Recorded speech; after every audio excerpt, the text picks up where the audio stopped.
They say this product is not for you. They say this product is not for you. They say this product is not for you. I always wondered, I thought that's my decision. I think I should be able to decide what product is for me and what product is not for me. I don't understand why we are in this situation now. And it pisses me off that this keeps happening over and over again for what is supposed to be a celebration of the 30th anniversary of Magic.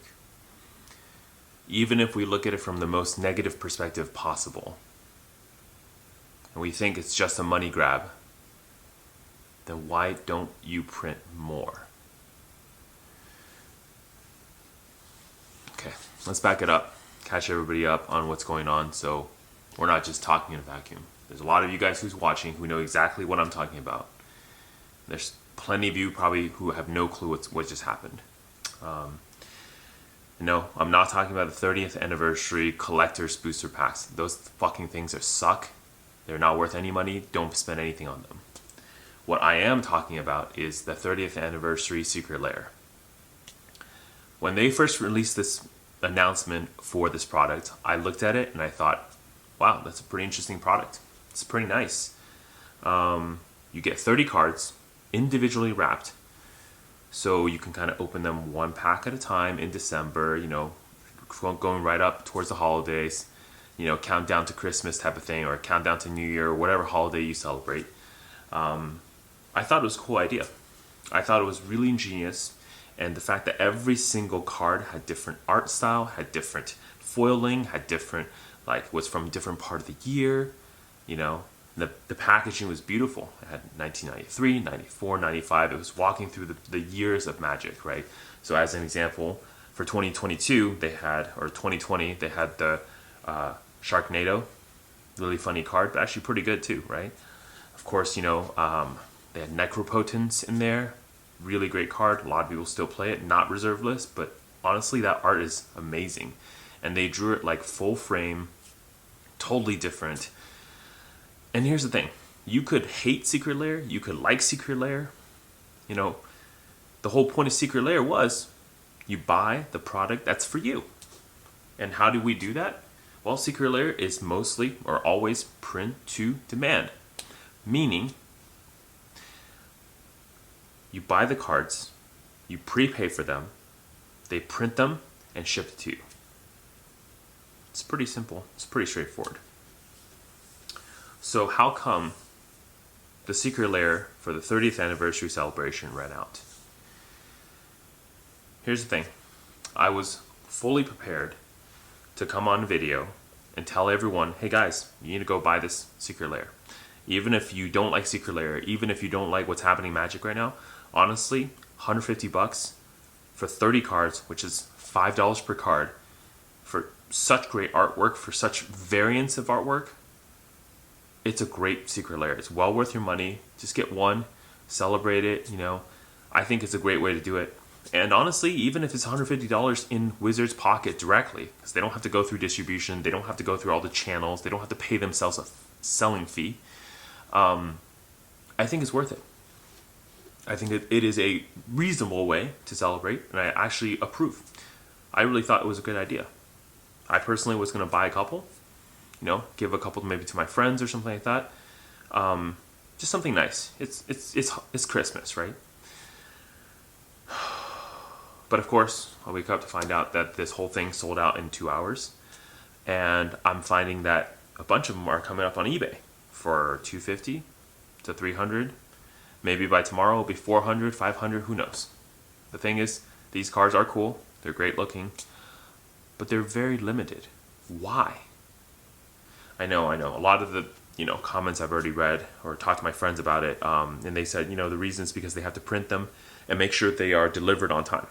Yes, we know with Secret Lair and how delayed things are. For example, has anyone gotten their commander decks yet? Has I win, tails, you lose? Things like that. I can understand there are delays. There are things that could cause problems. Totally understand. But man, why make something so cool? Why make something so cool and so limited?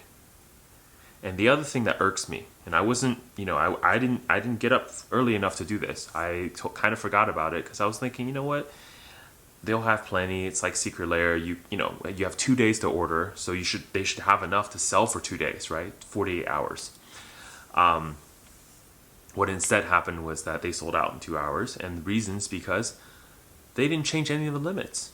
So when Secret Lairs first came out, there was a purchase limit per account. Now, of course, you can game the system, create a bunch of accounts, and just buy more.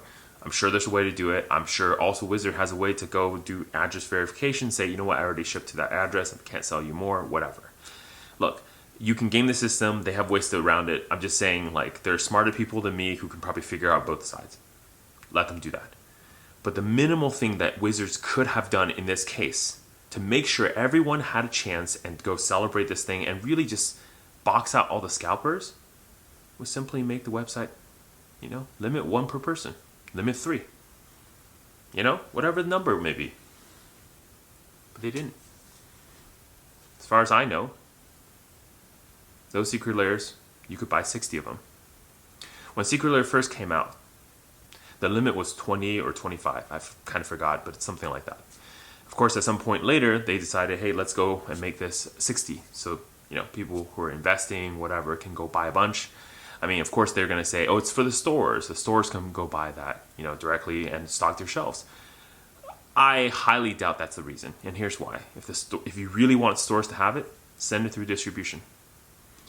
A lot of you guys don't know this, but Magic products, if you want to buy Magic products, you actually have to go through distribution. You can't just sign up with the distributor, as a personal account and then buy Magic products from a distributor. You have to go and have a physical store, basically prove to distribution you are a physical store, then be part of the WPN system to then even start taking in inventory. This is one of the reasons why Rudy, even though he doesn't like to run events, has a store or multiple stores in Florida. He has to pay rent, he has to do all this stuff. He really just doesn't need to do that, but he's doing it so that he can have distribution accounts, right? Legally, the distributors will get punished if they find out they're selling Magic products to people who are not a store, LGS. Yeah, so here's what it is. They run this event. The cards are great. Looks amazing. And the only thing I can see is them saying, once again, this product is not for you. And what's crazier is I thought Hasbro and WotC were trying to make their numbers for Q4. We're trying to have a great year, end the year on a great note. Couldn't you have sold more of these kits? Sure, let's say pretend, hey, you know what? We really want to make these, produce these, so these are all in the warehouse. We want to then go on sale and be able to, give them to people. Okay, cool. Then ahead of time, start the sale earlier. So you knew your numbers, so you can send it to printers and have a good general idea of how many you're going to need. Or, here's another way to do it. You pre-print, let's say, 100,000 of these kits. Okay? You sell it a couple months earlier. Just, kind of lining up with the whole 30th anniversary, etc. You're not going to ship it until December or November. And then, of course, if you see that there's a lot of people who are interested, immediately go to your, factory and say, hey, we're going to need some more. Get them shipped, get them ordered, get them packed, whatever. That could have been done too. Honestly, I wouldn't have cared if I got this in, 2023, half a year later. I thought the whole point was we're going to celebrate 30th anniversary all year. It's not going to be just like this December. So why can't this be shipped next year? Why have a 48-hour arbitrary limit to this thing? Why have a limited quantity and arbitrary scarcity? Other than the fact that you just want it to be scarce and piss a bunch of people off. Okay, take all that back. Take everything I just said back. Wizard printed 100,000 of these boxes, whatever the number is. And they really just wanted people to go and purchase it so they can deliver on time. It's a one-time deal and that's it. Limit the quantity. Make sure when you're running the sale, you're not using the same system. Make sure people are not going to be able to go buy a bunch of them at the same time. It's insane that they not only didn't do anything on the supply side and actually just made more of these kits to, make more money. they also didn't limit the scalpers. So you basically created a system where you allowed some people to go buy a bunch of this and make everyone else's life more miserable. Because if you want this kit now, it's going to cost you $100 more, and you're still within that time range of the 48 hours that arbitrarily was set by Wizards for November 1st to 3rd. It's really sad that we're here. And it's really sad that this is the way it is now. And I don't know. I don't even know what to say anymore because I don't understand it. Maybe I'm just not smart enough. Maybe there's something wrong with me. Maybe this product isn't for me.